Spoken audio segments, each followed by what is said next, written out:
ठेले पर लदा आजाद हिंदुस्तान का घायल नागरिक, पहले तिरंगा फिर राशन योजना की पहल, टिकट मांगने पर टीटी की कुटाई, खुल्लम खुल्ला सामने आई जातिवादी समाज की सच्चाई, घाट पर लेट गर्भवती महिला ने पार की नदी, बीजेपी सांसद की देशभक्ति खुल्लम खुल्ला दिखी। ये सारी छपी छिपी कहानियां हमारे प्यारे हिंदुस्तान की हैं, जिन्हें देखा तो गया मगर अनदेखा कर दिया गया। तो आइए हम आपको दिखाते हैं इस हफ्ते का देखा अनदेखा हिंदुस्तान।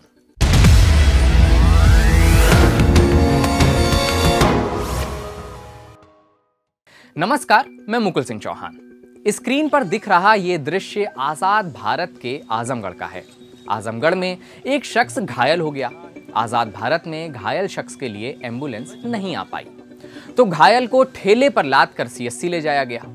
सीएससी में भी इलाज नहीं हो पाया, फिर घायल को दूसरे अस्पताल रेफर कर दिया गया।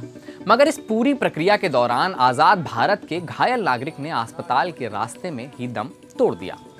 इससे पहले भी 18 जुलाई को आजमगढ़ में ही एम्बुलेंस में धक्का लगाने का वीडियो वायरल हुआ था। उस मामले में प्रदेश के डिप्टी सीएम ब्रजेश पाठक ने सीएमओ से 3 दिन में रिपोर्ट भी मांगी थी, मगर रिपोर्ट का हासिल ठेले पर घायल शख्स और उसकी मौत है। आजाद भारत के आजमगढ़ से मध्य प्रदेश चलते हैं। कहानी का प्लॉट वही है, हालांकि किरदार थोड़े अलग हैं। इसमें गर्भवती महिला को खाट पर लेटाकर गांव वाले उफनती नदी पार करते नजर आ रहे हैं।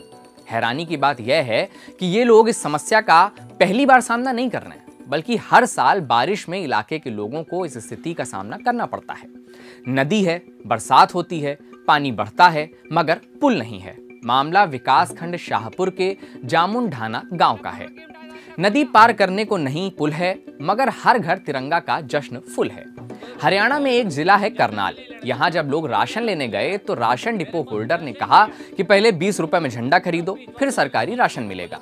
अब ऐसे में राशन लेने गया किसान मजदूर बोला कि भैया उधार मांगकर तो राशन लेने आए हैं, अब 20 रुपए कहाँ से लाएं? तो ये बोले झंडा ले लो। झंडा मैं नहीं लेना चाहता, जब मैंने राशन लेना है मेरे पास पैसे ही नहीं है। अब मैंने कई 10-20 बंदों से पैसे मांगे, बोले भैया हमारी मजदूरी नहीं लगी है, मैं पैसे कहां से लाऊंगा।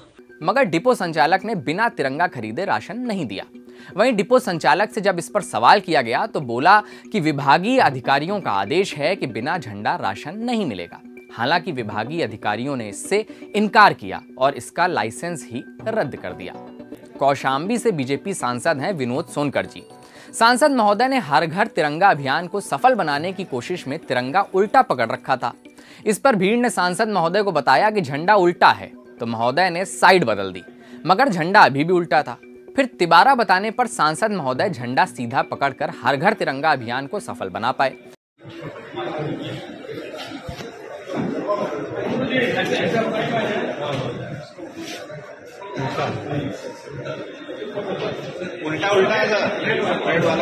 बाद में बोले कि जल्दबाजी में गलती से मिस्टेक हो गई। आजाद भारत में पुलिस के सिपाही 9 अगस्त को गोरखधाम एक्सप्रेस ट्रेन में सफर कर रहे थे। इंपॉर्टेंट ये नहीं है, इंपॉर्टेंट ये है कि बिना टिकट सफर कर रहे थे। टीटी रामबरन ने टिकट चेक कर ली तो बोले कानपुर में उतर जाएंगे। अब वर्दी से कौन उलझता, तो टीटी रामबरन ने कहा कि उतर जाइएगा। मगर जब कानपुर में भी वो नहीं उतरे तो टीटी ने फिर से साहब को टोक दिया, तो साहब ने टीटी की पिटाई कर दी। बहरहाल कानपुर जीआरपी ने दोनों सिपाहियों को हिरासत में ले लिया है। एक तरफ पुलिस के सिपाही टीटी को पीट रहे हैं, वहीं उत्तर प्रदेश के फिरोजाबाद में पुलिस लाइन के मेस में बने खाने की क्वालिटी को लेकर एक सिपाही के रोने का वीडियो वायरल हो रहा है। ये दाल है, देखिए इसमें फर्द पानी भरा हुआ है, न कुछ है न का है। इसके बाद महोदय आप ये देखिए कि आपके घर में बच्चे नहीं हैं, ये देखिए। सिपाही ने आरोप लगाया था कि 12 घंटे ड्यूटी करने के बाद भी अच्छा खाना नहीं मिलता है। कांस्टेबल का यह भी आरोप है कि फिरोजाबाद पुलिस उसे मानसिक रूप से बीमार घोषित करने के लिए आगरा ले जा रही थी। ऐसा ही मामला कुछ साल पहले बीएसएफ के जवान तेज बहादुर यादव ने भी उठाया था, जिन्हें बीएसएफ ने 2017 में बीएसएफ से सेवा मुक्त कर दिया था। आजाद भारत में छुआछूत भेदभाव कब का खत्म हो चुका है। सभी नागरिक समान हैं, सबके लिए सम्मान है। ऐसी दलीलें अगर कोई आपके सामने रखे तो उसे ये वीडियो जरूर दिखाइएगा। जब देश 75वें स्वतंत्रता दिवस की तैयारियों में जुटा हुआ था, तब 9 साल का मासूम इंद्र मर चुका था। उसे मारने का आरोप लगा है उसके अपने शिक्षक पर। इंद्र के पिता बता रहे हैं कि इंद्र का गुनाह बस इतना था कि वो दलित था। उसका गुनाह था कि दलित होते हुए शिक्षक की मटकी को प्यास लगने पर हाथ लगा दिया था। आरोप है कि टीचर ने इंद्र को इतना पीटा कि बाद में उसकी मौत हो गई। मामला जालौर के सायला पुलिस थाने इलाके के सुराणा गांव का है। इंद्र सरस्वती विद्या मंदिर में तीसरी क्लास में पढ़ता था। टीचर गिरफ्तार हो गया है। हालांकि पुलिस जाति वाले एंगल पर पूछताछ कर रही है। भेदभाव की ये कहानी नहीं है। इसी जश्न के दौरान तमिलनाडु अस्पृश्यता उन्मूलन मोर्चा यानी TNUEF द्वारा किए गए एक सर्वे में पाया गया कि राज्य में कई दलित पंचायत अध्यक्षों को उनके कार्यालयों में कुर्सी तक नहीं दी गई है। सर्वेक्षण में पाया गया कि सर्वेक्षण में शामिल 386 पंचायतों में से 22 में दलित अध्यक्षों को कुर्सियां उपलब्ध नहीं कराई गई हैं।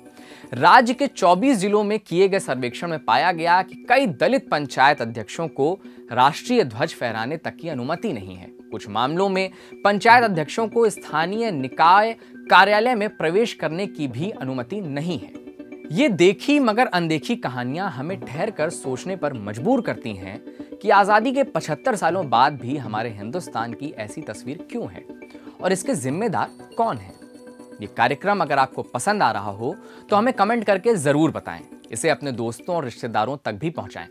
कार्यक्रम देखने के लिए बहुत बहुत शुक्रिया। अगले हफ्ते हम आपसे मंगलवार शाम 7 बजे फिर मिलेंगे।